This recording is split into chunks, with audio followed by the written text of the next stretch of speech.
Welcome to my YouTube channel. Kung bago ka lang sa channel na to at true-blooded Aldab Nation ka, tama po ang channel na pinuntahan mo. Kaya considering na po kitang bagong subscriber. At huwag mong kalimutan pindutin yung bell para lagi po kang update.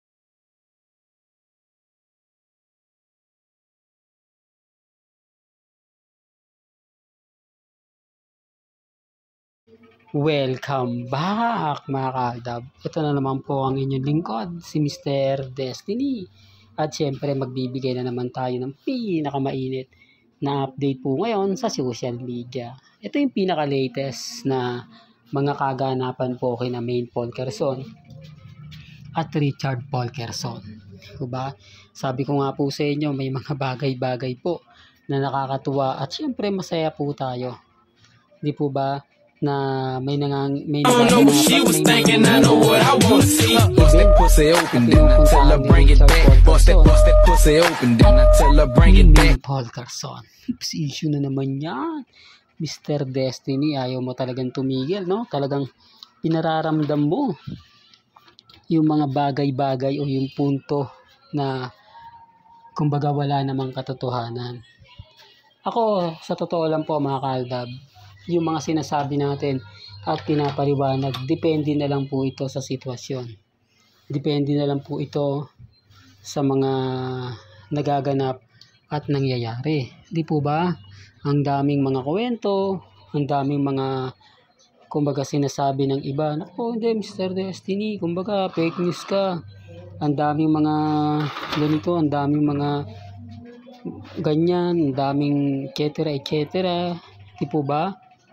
Alam nyo naman po mga kaaldab na kahit saan nyo po tignan o kahit saang anggulo po natin tignan, pagdating po kila Mengay at kay Alden, talagang same din po, di po ba? Makikita nyo naman po yung mga OOTD nilang dalawa. Kung mapapansin nyo yung sayaw at yung galaw ni Alden o yung sayaw at galaw ni Maine, same na same din po kay Richard Polkerson. Po ba? Kaya nga po ako relax lang eh. Lalo na po yung mga nagsasabi ng ganito, nagpapahayag ng ganyan. Di po ba? Real talk mga kaaldab, sa mga nagpapasabi po ng, ay nako Mr. Destiny, hindi totoo yan. Wala pong problema. Wala pong kumbaga pilitan. Ang sa akin lang naman po, kung ano lang po yung nababalitaan ko, yun lang naman po yung ihahatid ko sa inyo. Real talk mga kaaldab. Kaya nga sabi ko yung galit na galit sa akin, inis na inis sa akin, ramdam na ramdam ko. Hindi na po pwedeng sabihin na, hindi Mr. Destiny, ganito. I don't know what she was thinking, I know what I wanna see. Bust that pussy open, then I tell her bring it back. Bust that pussy open, then I tell her bring it back. Kasi tapos naman po talaga yung Armin. At yung Kat din. Wala na pong issue dyan kung titignan nyo. At sa mga nagkukomento po na imposible naman po daw magkabalikan sina Catherine at si Alden, si Daniel Padilla. Ulitin ko lang po sa mga hindi po nakakaalam. Gusto po ng ABS-CBN na gumawa po ng bagong record ang Katnil.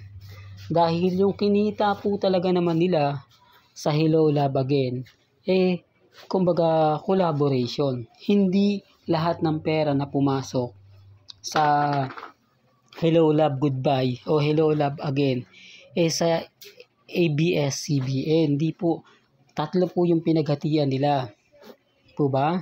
Tatlo po. Kaya medyo kumbaga hati-hati po sila. Ang pinupunto nito mga kaaldab, kung gagawa po ng pelikula sina Catherine, sina Daniel Padilla, at makakagawa sila ng breaking records na gaya ng ginawa nga po nila sa House of Pass, abay malaking pera yung papasok. Na hindi po imposible yan. Hindi po imposible maganap at mangyari yan. Sana po maintindihan nyo yung mga pinapaliwanag ko na hindi po yun imposible. Kasi wala naman pong artista ngayon, sa ngayon, na kumbaga mas maraming sumusuporta sa mga pelikula. Maliban na lang po, di po ba, sa mga nagre-react at nagko-komento. Kasi sabi ko nga po sa inyo, ako, okay lang naman yan eh. Yung mga balita na ganito, yung mga balita na ganyan. Basta sa akin, relax lang, kampante lang. Diba? Yun po mga kaaldab, natutuwa po ako sa mga nagko-komento sa akin, sa mga nagmamahal po sa akin. Mabuhay po kayo hanggang gusto po ninyo. At hindi naman po tayo magpapa-affected po kasi 101% aldab pa rin po ako. 101%. Kumbaga, hindi po tayo magpapatinag. Kung ano po yung mga nababasa at napapanood, napapakinggan ninyo, kalmado at kampante lang. Malay nyo, di po ba? Magbago po yung sitwasyon. Magbago po yung ihip ng hangin na hindi nyo ini-expect magaganap at mangyayari. Diba? Ngayon pagpasok mo ng 2025, marami na pong kwento yung lumalabas.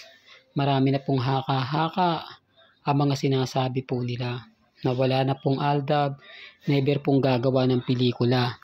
Uulitin ko lang po, kung gagawa po ng pelikula House of Paz, hindi po imposibleng pinag-uusapan na rin po ang aldab. Kaya sabi ko sa inyo, mas kapanipaniwala po na pwede magsama sina Alden at si Maine kaysa po sa issue ng pagbabalik ng part 3 ng Hello Love Again ni na Alden at ni Catherine. Kaya nga sabi ko sa inyo, pag sinasabi ko yan, marami na agad tao nagre-react sa akin. Marami na, ayan na naman si Mr. Destiny, paasa na naman yan. Huwag niyong paniniwalaan yan. Sa 10 sinabi niyan, walang tama. Hindi po ako namimilit. May kanya-kanya po tayong pananaw. Basta po sa akin, aldab lang po ako. Ano man po yung maganap, ano man po yung mangyari, hindi po ako natitinag. Hindi po ako sumusuko. Lalo na nga po sa laban pagdating kina Alden Richards at kay Maine Mendoza. Kasi alam ko naman po yung buong istorya. Di po ba? Na kung sino nga po ba talaga yung madalas kasama ni Alden. Kung ano nga po ba madalas yung sinasabi niya, kinukwento niya, kung sino talaga yung katotoong karelasyon niya. Kasi kaya nga po ulitin ko lang, hindi po umamin si Alden, kaya wag niyo pong sisisihin si Richard Polkerson. Hindi po ba na, kumbaga kasalanan niya ni Alden kasi pinaasa niya yung mga cut din. Simula't simula pa lang po, wala po siyang pinapaasa. Simula't simula po, hindi niya sinabi na, kumbaga panalo, hindi po ba? Hindi niya sinabi na ganito ganyan, may relasyon kami ni Catherine, nanliligaw ako, wala. Kaya hindi niyo po pwedeng sisihin. Although yung cut din fans, pinapakilig nila yung mga fans, pero pagdating po kay Alden, hindi po. Never po. Real talk to, never po. Lalo na po yung mga nagpapakalat na magpapakasal. Ngayon pamimi po sila, nasa na yung kasal na sinasabi? Nasa na po yung kasal na ipambabasag po nila sa akin? December na, wala pang kasalan. Ngayon nyo po tanungin yan, ngayon nyo po sabihin na fake news po ako. Ngayon nyo sabihin na kumbaga hindi totoo yung mga sinasabi ko. Ngayon nyo sabihin na puro paasa lang po ako. Hindi, para lang klaro, para lang po sa kalaman ng lahat. Hindi po ba totoo yung sinasabi natin na wala po talagang nagaganap na kasalan, na wala po talagang issue kina Catherine at kay Alden Richards, napaasa lang po sila at binabaliktad lang po nila at sinasabing lang si Mr. Destiny yung paasa, gayong sila lang naman po talaga. Sinasabi ko lang po ito para lang klaro mga kalda ba? Kayo na po bahala mag-comment at mag-react.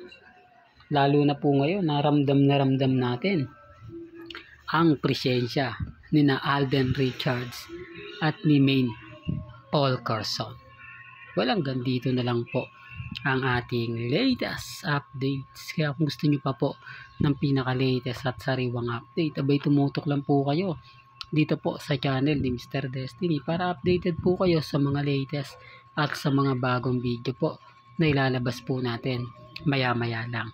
Kaya kung bago ka lang sa channel na to at isa kang true-blooded Aldab Nation na nagmamahal kina Mengay at Isoy, tama po ang channel na pinuntahan mo kaya consider na po kitang bagong subscriber. At huwag mong kalimutang i-share ang mga video po natin sa mga mami, sa mga titas, at sa mga senior. Hanggang sa muli, salamat po sa panonood at pakikinig.